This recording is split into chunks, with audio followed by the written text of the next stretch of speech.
முதல் வாக்குறுதி, ஆண்டவர் இயேசு கொடுத்த முதல் சத்திய வாக்கு, மாறாத வார்த்தைகள் என்னவென்று சொன்னால், என்னுடைய இருதயத்தை வழிபடுகின்றவர்கள் அனைவருக்கும் அவரவர் நிலைக்கு ஏற்ற வகையிலே அருளை நிறைவாக பொழிவேன். அவரவர் நிலைக்கு ஏற்ற வகையிலே அருளை நிறைவாக பொழிவேன். இந்த வார்த்தைகள் தான். யாருக்கு இந்த வார்த்தைகள் சொல்லப்பட்டது? யாருக்கு இந்த வாக்குறுதி கொடுக்கப்பட்டது என்று சொன்னால், என்னுடைய திரு இதயத்தை வழிபடுகின்றவர்கள் யாராக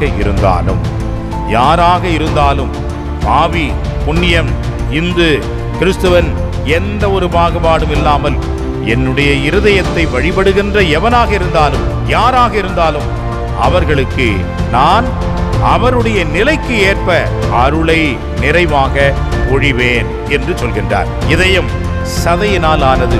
இரத்தம் என்பது அதனுடைய ஊற்றாக இருக்கிறது. இதயம் என்பது தொடக்கமாக இருக்கிறது. அங்கிருந்து இரத்தம் புறப்படுகிறது. அங்கிருந்துதான் மீண்டுமாக இரத்தம் செல்கிறது. இருதயம் என்பது பாவ மன்னிப்பின் அடையாளமாக இருக்கிறது. இயேசுவிடம் வந்தால் மன்னிப்பை பெறுவோம், மன்னிப்பின் வழியாக அருளை பெறுவோம், அருளின் வழியாக நாம் நிறைவடைவோம். ஒரு மனிதனுடைய வாழ்க்கை நிலை மாறுவது போன்று அவனுடைய விசுவாச நிலையும் அவன் வாழ்கின்ற சூழலும் மாறுவதை பார்க்கின்றோம். எனவேதான் அன்புக்குரியவர்களே, பிறந்த நாளிலே நாம் இறைவனை நினைக்க வேண்டும். பிறந்த நாளிலே பல நேரங்களிலே நம்மை பற்றியே நினைக்கின்றோம். நன்றாக சாப்பிடுவது, விழா கொண்டாடுவது, ஆடல் பாடல் செய்வது, பொழுதை போக்குவது, நல்ல துணிமணிகளை உணர்த்துவது எல்லாம் அவசியம்தான். ஆனால் எல்லாவற்றிற்கும் மேலாக உயிரென்னும் கொடையை எனக்கு கொடுத்தீரே இறைவா என்று இறைவனுக்கு நாம் நன்றி சொல்ல கடமைப்பட்டிருக்கின்றோம் என்பதை மறந்துவிடவே கூடாது. என்னுடைய திரு இதயத்தை வழிபடுகின்ற உங்களுக்கு உங்களுடைய அந்தஸ்து, உங்களுடைய வாழ்க்கை நிலைக்கு ஏற்ப உங்களுக்கு அருளை நிறைவாக கொடுப்பேன் என்று சொல்கின்றார். அன்புக்குரியவர்களே, திரு இருதய ஆண்டவருடைய திருப்படம் நம்முடைய வீடுகளிலே இருக்கும் என்று சொன்னால், இன்றைக்கே அந்த திரு இருதய ஆண்டவர் பக்தியை ஆரம்பியுங்கள். அவரிடம் முழுமையாக உங்களை ஒப்படையுங்கள். அந்த அருளை நீங்கள் பெற்றுக்கொள்கின்ற விதமாக திரு இருதய ஆண்டவருடைய அந்த வழிபாட்டை ஆரம்பியுங்கள். நான் எங்கு சென்றாலும், வெளியே சென்றாலும், உள்ளே வந்தாலும் முதலிலே அந்த திரு இருதய ஆண்டவரை தொட்டுத்தான் வணக்கம் செலுத்திவிட்டுத்தான் செல்வேன், மீண்டும் உள்ளே வருவேன். காரணம், இருதய ஆண்டவர் நமக்கு அருளை பொழிகின்ற இறைவனாக இருக்கின்றார் என்று சொன்னால், அந்த இருதயத்துடன் நம்மையே முழுமையாக அர்ப்பணிக்கின்ற பொழுது, ஒப்படைக்கின்ற பொழுது, இருதய ஆண்டவர் நம்மை ஒருபோதும் கைவிட மாட்டார் என்ற உண்மையை நாம் இன்றைக்கு ஏற்றுக்கொள்வோம். எனவே தான் பாருங்கள், குருக்களாவதும் துறவிகளாவதும் நாங்கள் மிகப்பெரிய பலசாலிகள், எங்களுக்கு பலவிதமான நன்மைகள் உண்டு, திறமைகள் உண்டு, தகுதி உண்டு. ஒரு ஆள் கூட அது மாதிரி சொல்ல முடியாது. தகுதி இல்லாத எங்களைத்தான் ஆண்டவர் தேர்ந்தெடுக்கின்றார். காரணம் என்ன? குருத்துவ வழிபாட்டிலே, குருத்துவ அருட்பொழிவிலே ஆயர் கேட்பார், நீங்கள் இதை செய்வீர்களா, முன் வருகிறீர்களா என்று கேட்பார். ஆம் என்று சொல்வோம். இறுதியாக இதையெல்லாம் நீங்கள் எப்படி செய்வீர்கள் என்று நம்புகிறீர்கள் என்று ஒரு கேள்வி கேட்பார். அதற்கு கடைசியாக வருகின்ற பதில்தான் உச்சமான ஒரு உயரிய பதில்.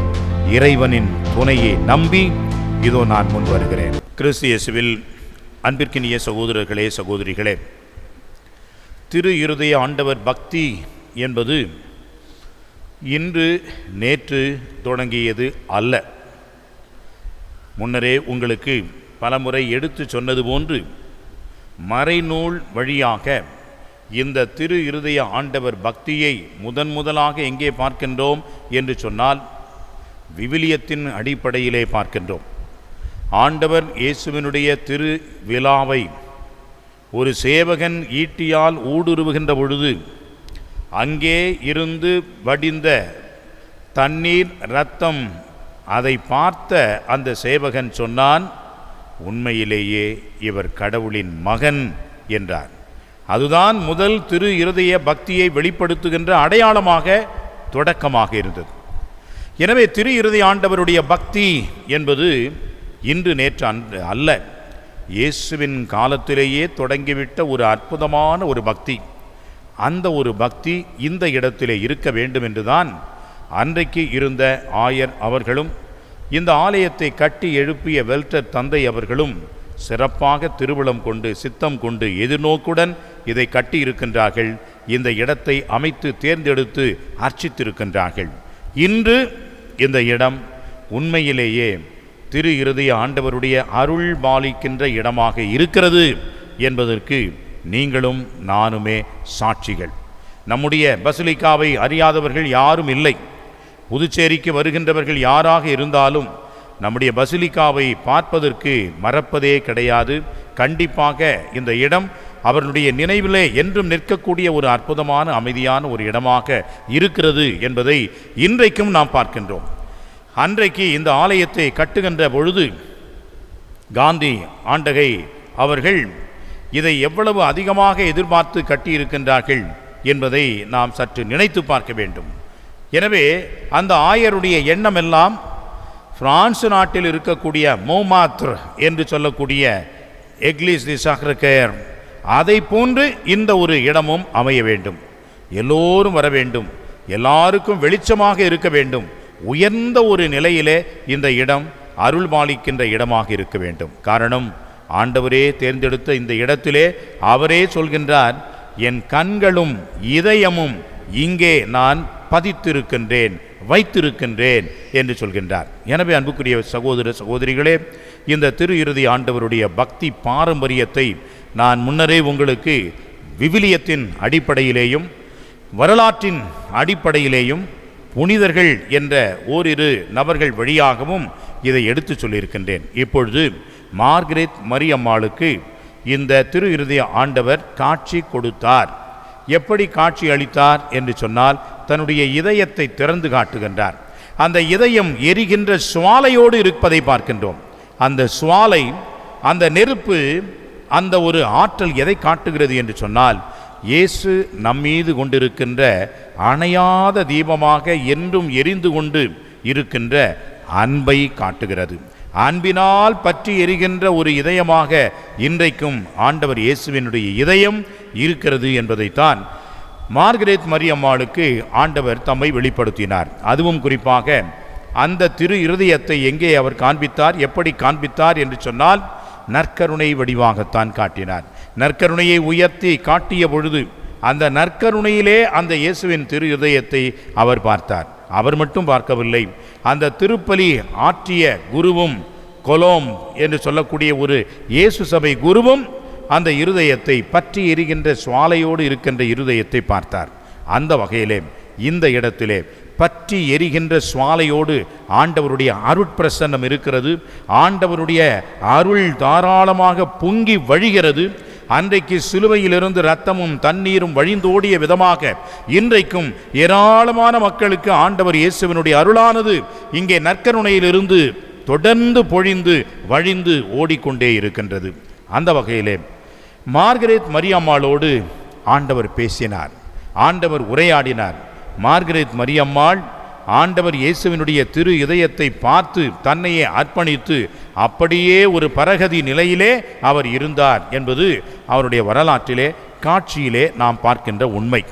இவ்வாறு காட்சியிலே அவர் பார்த்த பொழுது இருதய ஆண்டவர் பேசிய வார்த்தைகளாக, அவர் கொடுத்த வாக்குறுதிகளாக 12 வாக்குறுதிகளை நாம் பார்க்கின்றோம். அந்த 12 வாக்குறுதிகளை இனி வருகின்ற ஒவ்வொரு முதல் வெள்ளிக்கிழமையும் மாலை வேளையிலே இந்த கருத்துக்களை ஒவ்வொரு முதல் வெள்ளிக்கிழமையும் ஒரு வாக்குறுதியை நாம் சிந்திக்க இருக்கின்றோம். நம்முடைய மறை உரைக்கு ஒரு பொருளாக எடுத்துக்கொள்ள இருக்கின்றோம். இன்றைக்கு முதல் வாக்குறுதி, ஆண்டவர் இயேசு கொடுத்த முதல் சத்திய வாக்கு, மாறாத வார்த்தைகள் என்னவென்று சொன்னால், என்னுடைய இருதயத்தை வழிபடுகின்றவர்கள் அனைவருக்கும் அவரவர் நிலைக்கு ஏற்ற வகையிலே அருளை நிறைவாக பொழிவேன். அவரவர் நிலைக்கு ஏற்ற வகையிலே அருளை நிறைவாக பொழிவேன். இந்த வார்த்தைகள் தான் அன்புக்குரியவர்களே.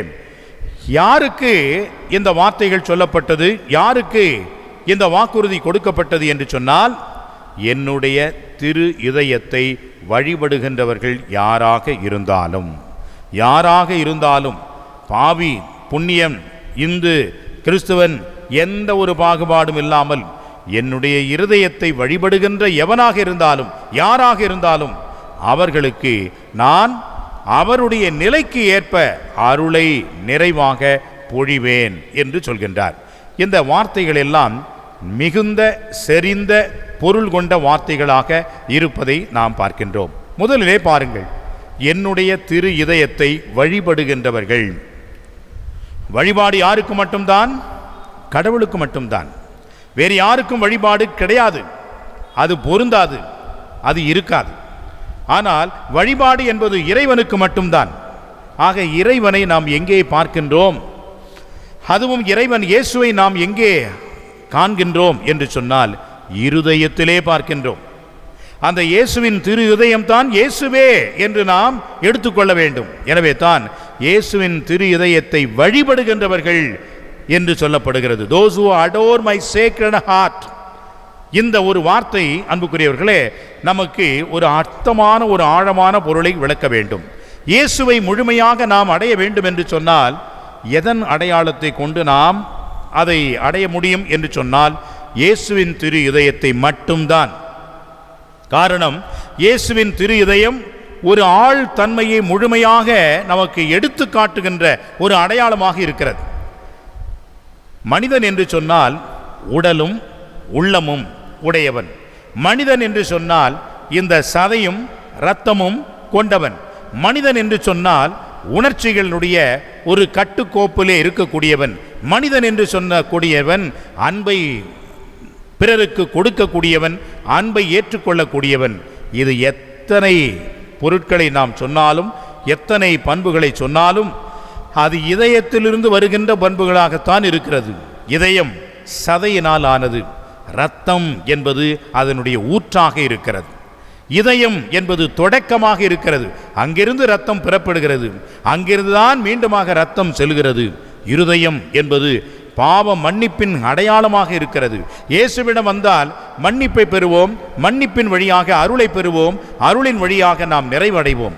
இதே போன்றுதான் கெட்ட இரத்தமாக இருந்தாலும் இருதயத்திற்கு சொல்கின்ற பொழுது நல்ல இரத்தமாக அது புதுப்பிக்கப்பட்டு வெளியே வருகிறதே, அதுதான் பாவ மன்னிப்பு புது பிறப்பினுடைய அடையாளமாக இருக்கிறது.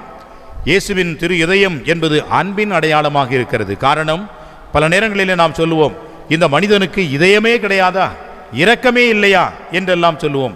இரக்கம், அன்பு, பரிவு எல்லாம் அந்த இதயத்திலே அடங்கி விடுகிறது. எனவே ஒரு மனிதனுடைய முழுமையை நாம் எங்கே பார்க்கின்றோம் என்று சொன்னால் இதயத்தில் பார்க்கின்றோம். இயேசுவினுடைய முழுமையை நாம் எங்கே பார்க்கின்றோம் என்று சொன்னால் இருதயத்திலே பார்க்கின்றோம். எனவே தான் அன்புக்குரியவர்களே, அந்த இதயம் என்பது தொடர்ந்து நமக்காக அடித்து கொண்டே இயங்கிக் கொண்டிருக்கின்ற ஒன்றாக இருக்கிறது. எனவே தான் இயேசுவின் திரு இருதயத்தை நாம் வழிபட வேண்டும். நாம் அதிமிக உன்னதமான ஒரு வணக்கத்திற்கு உரிய ஒரு பொருளாக கொள்ள வேண்டும் என்பதற்காக என்னுடைய திரு இதயத்தை வழிபடுகின்றவர்கள் யாராக இருந்தாலும் அவர்களுடைய நிலைக்கு ஏற்ப, இந்த வார்த்தைகள் மிக முக்கியமானது, அவரவர் நிலைக்கு ஏற்ப. அப்படி என்றால் என்ன அன்புக்குரியவர்களே, ஒரு மனிதனுக்கு குறைந்தபட்சம் 4 நிலைகள் இருப்பதாக தெரிகிறது. அது நம்முடைய கலாச்சாரத்திலே, நம்முடைய இந்து சமயத்தின் அடிப்படையிலேயும் அது புலப்படுகிறது. முதலிலே குழந்தை பருவம், மழலை பருவம், பிறகு சிறு பிள்ளை பருவம், பிறகு கொஞ்சம் வளர்ந்த பிறகு அவரிடம் இருக்கக்கூடிய அந்த அறிவு பூர்வமான பருவம், இளைஞர் பருவம், பிறகு அவர் ஒரு கிரகப்பிரஸ்தா என்று சொல்லக்கூடிய ஒரு குடும்பத்திலே இருக்கக்கூடிய ஒரு பருவம், பிறகு எல்லாம் முடிந்துவிட்டது என்ற வகையிலே வனப்பிரஸ்தா என்று சொல்லக்கூடிய இறுதியான ஒரு நிலை. அதே போன்றுதான் அன்புக்குரியவர்களே, ஒரு மனிதனுடைய வாழ்க்கை நிலை மாறுவது போன்று அவனுடைய விசுவாச நிலையும் அவன் வாழ்கின்ற சூழலும் மாறுவதை பார்க்கின்றோம். முதலிலே அன்புக்குரியவர்களே, நாம் அனைவரும் அழைக்கப்படுகின்றோம். எனவே தான் என்னுடைய இதயத்தை வழிபடுகின்றவர்கள் யாராக இருந்தாலும், இந்த உலகத்திலே பிறக்கின்ற ஒவ்வொரு மனிதனும் கடவுளுடைய அழைப்பை பெற்றவராகத்தான் வருகிறார். கடவுளுடைய அழைப்பு இல்லாமல் எந்த ஒரு மனிதனும் பிறக்க முடியாது, உருவாகி இந்த உலகத்திற்கு வர முடியாது.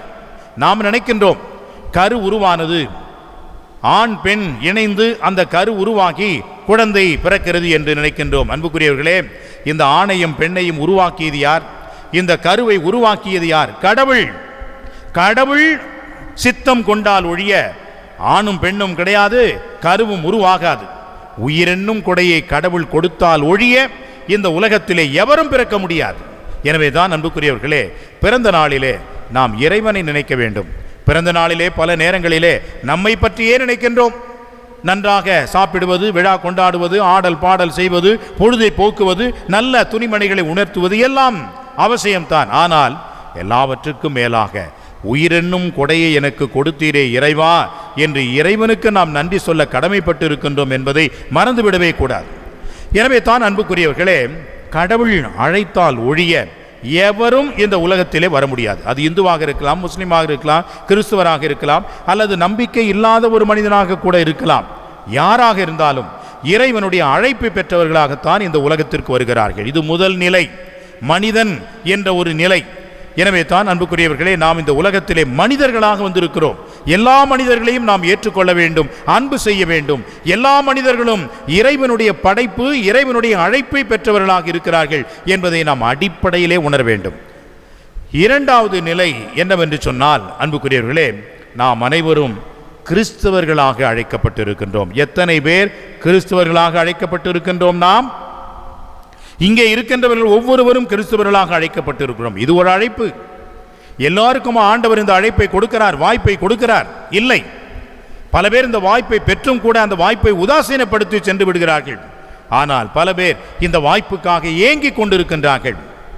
இன்றைக்கு கூட ஒரு தம்பதியர் வந்தார்கள். அந்த பெண் முதலிலே கத்தோலிக்க கிறிஸ்துவ பெண்மணி. ஆனால் அந்த மாப்பிள்ளை பையன் அவன் ஒரு இஸ்லாமிய சகோதரன். ஆனால் அவனிடம் இருக்கின்ற அந்த விசுவாசம், நம்பிக்கை இருக்கிறதே, அலாதியான ஒரு நம்பிக்கை, ஆச்சரியப்படக்கூடிய ஒரு விசுவாசம். காரணம், கடவுள் அவனுக்கு அந்த அழைப்பை கொடுத்திருக்கிறார், அந்த கொடையை கொடுத்திருக்கிறார். எனவே அந்த அழைப்பு என்பது கிறிஸ்தவனாக வாழ்வதற்கான ஒரு அழைப்பு. இது இரண்டாவது அழைப்பு. மூன்றாவது அழைப்பு எதை காட்டுகிறது என்று சொன்னால், நாம் ஒவ்வொருவரும் ஒரு அந்தஸ்தை பெறுகிறோம், ஒரு வாழ்க்கை நிலையை பெறுகிறோம். அதைத்தான் ஆண்டவர் இங்கே குறிப்பிடுகின்றார். ஒரு வாழ்க்கை நிலை என்று சொல்கின்ற பொழுது, நான் ஒரு குருவாக உருவாகிவிட்டேன், ஆனால் நீங்கள் ஒரு இல்லறத்திலே இருக்கின்ற கணவன் மனைவி, தந்தை தாய் என்ற நிலையிலே இருக்கின்றீர்கள். எந்த நிலையில் நாம் இருந்தாலும் இறைவனுடைய பிள்ளைகள் நாம் என்று அதை நாம் கருத்தில் கொள்ள வேண்டும். அவருடைய நிலைக்கு ஏற்ப. ஆக சாதாரண ஒரு மனிதன் எந்த சமயத்தை சார்ந்தவனாக இருந்தாலும் சரி, அவருக்கும் சரி, கிறிஸ்தவர்கள் என்று அழைப்பு பெற்றிருக்கின்றீர்களே நீங்களாக இருந்தாலும் சரி, குருக்கள் துறவிகள் என்ற நிலைக்கு எங்களை அழைத்த அந்த நிலையில் இருந்தாலும் சரி, அவரவர் நிலைக்கு ஏற்ப நான் அருளை நிறைவாக பொழிவேன். கடவுளுடைய அருள் மட்டும் இல்லை என்றால் அன்புக்குரியவர்களே, ஒரு கணம் நாம் இந்த உலகத்திலே இருக்க முடியாது, வாழ முடியாது. இறைவனுடைய இரக்கம் இல்லை என்று சொன்னால் நாம் எப்படி வாழ முடியும்? நாம் யார் என்றுதான் கேள்வி கேட்க முடியும். காரணம், அந்த அளவுக்கு இறைவனுடைய இரக்கம், இறைவனுடைய கருணை, இறைவனுடைய மேலான அந்த உதவி என்பது நாம் அனைவருக்கும் தேவைப்படுகிறது. காரணம் என்ன? அருள் இல்லாருக்கு அவ்வுலகம் இல்லை, பொருள் இல்லாருக்கு இவ்வுலகம் தான் இல்லை. எனவே அருள் என்பது இறைவன் நமக்கு கொடுக்கின்ற மிகப்பெரிய ஒரு கொடை. அந்த கொடையை தான் ஆண்டவர் நமக்கு நம்முடைய நிலைக்கு ஏற்ப நமக்கு இந்த அருளை கொடுக்கின்றார். சாதாரண ஒரு மனிதனுக்கு அவனுடைய வாழ்க்கைக்கு தேவையான அனைத்து அருள் வரங்களையும் கொடுக்கின்றார். கிறிஸ்தவர்களாகிய நமக்கு அருட்சாதனங்கள் வழியாக அந்த அருளை நிறைவாக நமக்கு கொடுக்கின்றார். மூன்றாவது, குருக்கள் துறவியர் என்ற நிலையிலே அந்த துறவு நிலையை, அந்த குருத்துவ நிலையை நாங்கள் வாழ்வதற்கு ஏற்ற ஒரு நிலையை கடவுள் எங்களுக்கு கொடுக்கின்றார். எனவே தான் பாருங்கள், குருக்களாவதும் துறவிகளாவதும் நாங்கள் மிகப்பெரிய பலசாலிகள், எங்களுக்கு பலவிதமான நன்மைகள் உண்டு, திறமைகள் உண்டு, தகுதி உண்டு. ஒரு ஆள் கூட அது மாதிரி சொல்ல முடியாது. தகுதி இல்லாத எங்களைத்தான் ஆண்டவர் தேர்ந்தெடுக்கின்றார். காரணம் என்ன? குருத்துவ வழிபாட்டிலே, குருத்துவ அருட்பொழிவிலே ஆயர் கேட்பார், நீங்கள் இதை செய்வீர்களா, முன் வருகிறீர்களா என்று கேட்பார். ஆம் என்று சொல்வோம். இறுதியாக இதையெல்லாம் நீங்கள் எப்படி செய்வீர்கள் என்று நம்புகிறீர்கள் என்று ஒரு கேள்வி கேட்பார். அதற்கு கடைசியாக வருகின்ற பதில்தான் உச்சமான ஒரு உயரிய பதில். இறைவனின் துணையை நம்பி இதோ நான் முன் வருகிறேன். இறைவனின் துணையை நம்பி இதோ நான் முன் வருகிறேன். என்னுடைய அறிவு, திறமை எதுவாக இருந்தாலும் தூக்கி குப்பையில் போடு. இறைவனுடைய அருள் மட்டும் நமக்கு இருந்தால் போதும். அதற்கு மேல் ஒன்றுமே தேவையில்லை. புனித ஜான் மரி வியானி பிரான்ஸ் நாட்டிலே ஆர்ஸ் என்ற ஒரு இடத்திலே வாழ்ந்த ஒரு மிகப்பெரிய புனிதர்.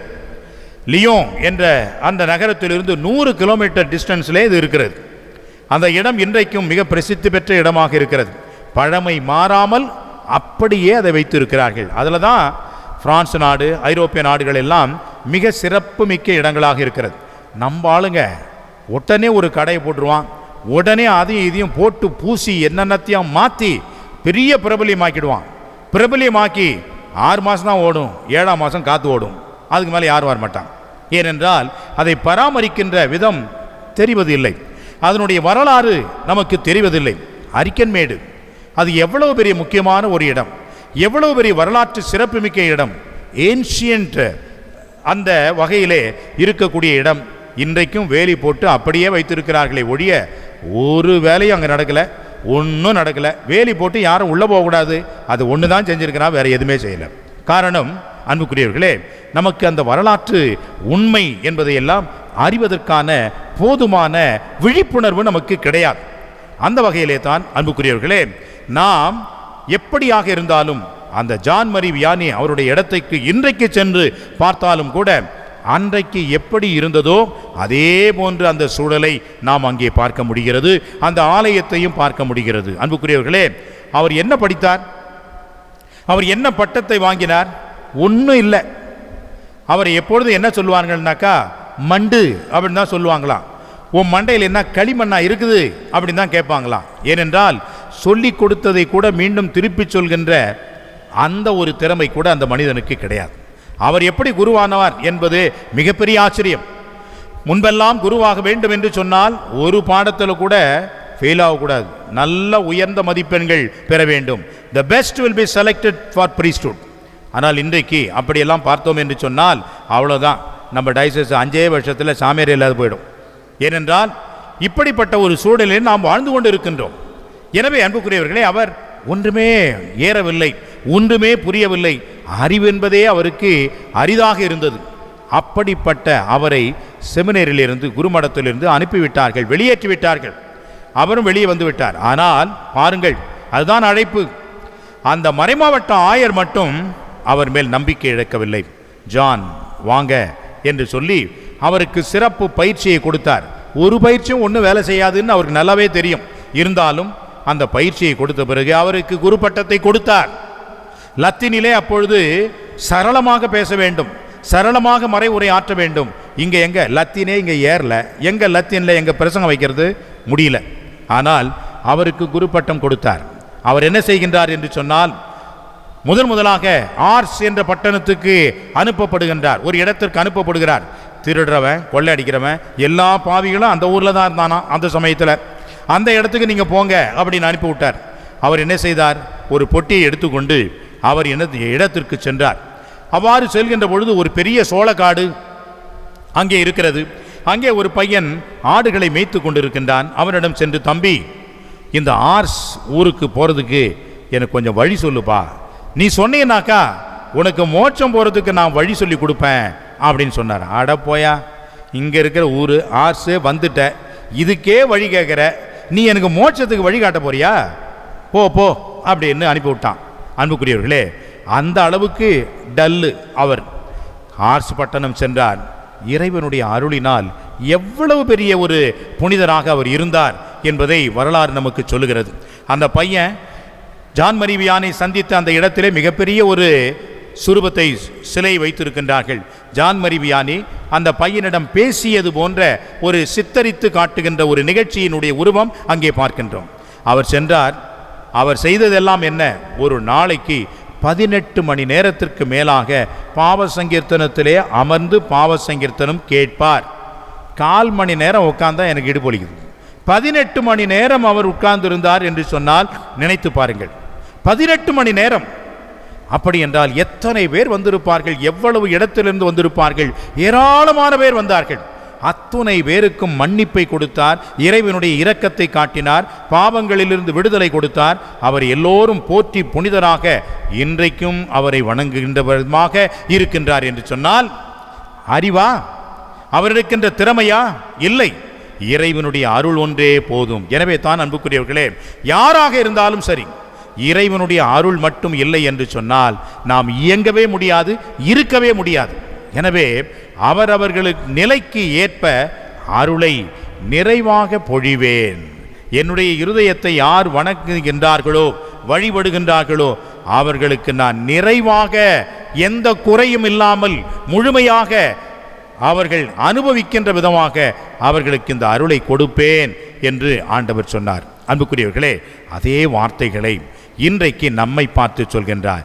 என்னுடைய திரு இதயத்தை வழிபடுகின்ற உங்களுக்கு உங்களுடைய அந்தஸ்து, உங்களுடைய வாழ்க்கை நிலைக்கு ஏற்ப உங்களுக்கு அருளை நிறைவாக கொடுப்பேன் என்று சொல்கின்றார். அன்புக்குரியவர்களே, திரு இருதய ஆண்டவருடைய திருப்படம் நம்முடைய வீடுகளிலே இருக்கும் என்று சொன்னால் இன்றைக்கே அந்த திரு இருதய ஆண்டவர் பக்தியை ஆரம்பியுங்கள்.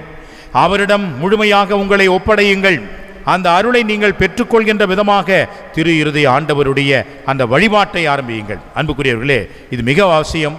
நம் அதிகமாக நம்மையே தூண்டி நாம் நினைவுபடுத்திக் கொள்கின்ற ஒன்று. என்னுடைய அலுவலகத்திலே அறையிலே ஒரு பெரிய திரு இருதய ஆண்டவர் படம் இருக்கிறது. இன்னொரு படமும் கொடுத்திருக்கிறார்கள். நான் எங்கு சென்றாலும், வெளியே சென்றாலும், உள்ளே வந்தாலும் முதலிலே அந்த திரு இருதய ஆண்டவரை தொட்டுத்தான் வணக்கம் செலுத்திவிட்டுத்தான் செல்வேன், மீண்டும் உள்ளே வருவேன். காரணம், இருதய ஆண்டவர் நமக்கு அருளை பொழிகின்ற இறைவனாக இருக்கின்றார் என்று சொன்னால் அந்த இருதயத்திடம் நம்மையே முழுமையாக அர்ப்பணிக்கின்ற பொழுது, ஒப்படைக்கின்ற பொழுது இருதய ஆண்டவர் நம்மை ஒருபோதும் கைவிட மாட்டார் என்ற உண்மையை நாம் இன்றைக்கு ஏற்றுக்கொள்வோம். மார்கரெட் மரியம்மாளுக்கு சொன்ன வார்த்தைகள் இன்றைக்கு உங்கள் ஒவ்வொருவருக்கும் சொல்கின்றார். எனவே அருளை பெற்றுக்கொள்ள வேண்டுமா, நிறைவை அடைய வேண்டுமா, திரு இருதய ஆண்டவருடைய அந்த வழிபாட்டை ஆரம்பியுங்கள். ஆண்டவருடைய இருதயத்தை பார்த்து மகிழ்ந்து நன்றி சொல்லி அந்த இருதயத்துக்கு நம்முடைய மேலான ஆராதனையை செலுத்துவோம் என்று சொன்னால் நிறைவாக அருளை பெற்றுக்கொண்டவர்களாக நாம் இருப்போம். ஆமென்.